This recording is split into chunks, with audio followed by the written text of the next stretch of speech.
तो उसका जो चौथा भाव है वह सुखों का भाव है, और उस भाव की जो अधिष्ठात्री है वो हमारी माँ है। तो जिस दिन भूल से भी अगर माँ को लात मार दी महाराज, समझ लो उस दिन से धीरे धीरे तुम्हारा पतन निश्चित है। दूसरी है तुम्हारी पत्नी। भूल करके भी कभी पत्नी को लात मत मारो, अपशब्द मत बोलो महाराज,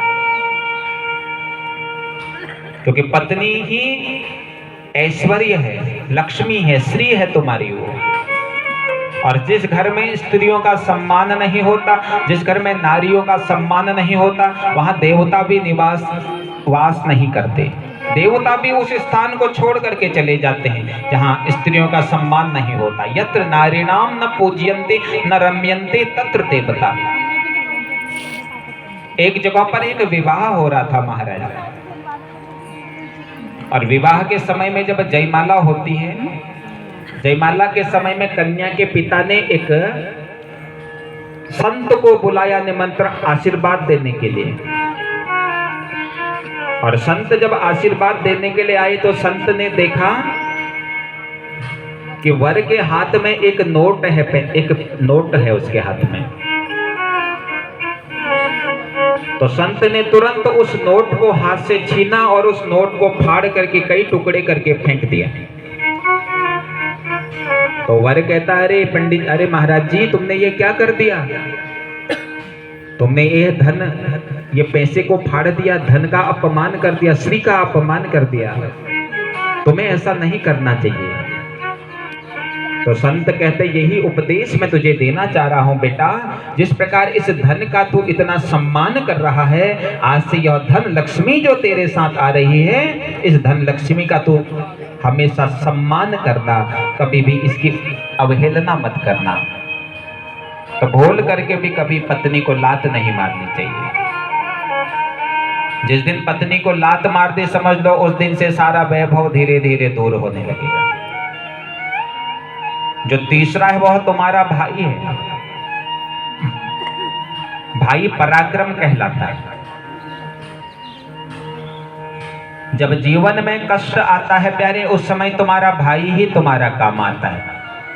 बाहर के लोग चाहे कितना बोलते हैं, मैं तेरा भाई हूं तो मेरे भाई जैसा है, लेकिन वास्तविक जिस समय जीवन में कष्ट आता है तो बाहर के भाई सब छोड़ देते हैं। उस समय तो अपना ही भाई काम आता है।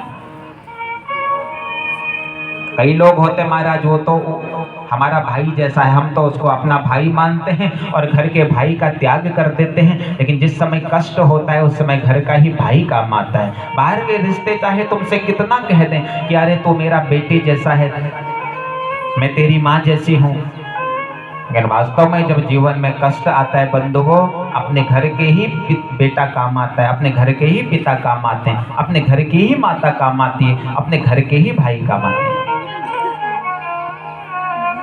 तो भाई को लात भूल करके भी नहीं मारनी चाहिए, क्योंकि भाई पराक्रम है।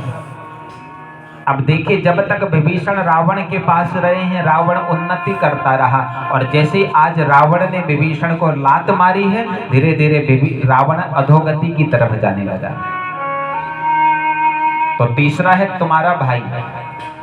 पहली माँ है, दूसरी पत्नी है, तीसरा है भाई, चौथी है गौ माता। गौ माता को भी कभी भूल कर लात नहीं मारनी चाहिए। जिस दिन गौ माता को लात मार दी, समझ लो उस दिन से भक्ति तुमसे दूर हो जाएगी। गौ भक्ति का प्रतीक है। कहीं पर गाय मिल रही है तो गाय को प्रेम से कुछ खिला दो, लेकिन लात कभी भूल करके भी मत मारो। और पांचवा है तुम्हारा श्वान, जो घर में पाले रहते हो आजकल, उस पर कभी पैर का स्पर्श नहीं करना चाहिए, लात नहीं मारनी चाहिए। क्योंकि जिस दिन श्वान का अपमान कर दिया, समझ लो उस दिन से वंश में कोई ना कोई क्षति होना प्रारंभ हो जाती है। तो इनका कभी अपमान मत करो। जोर से रावण ने विभीषण को लात मारी, विभीषण भूमि में गिरा है और अपने राघव की स्तुति करने लगा। उस शरण में आया तुमरे राम, ये भाव से गुनगुनाते हैं। गाते गाते विभीषण राम के चरणों में जा रहा है। शरण में आया तुम रे राम, शरण में आया तुम रे राम, प्रभु जी तारो ना तारो, प्रभु जी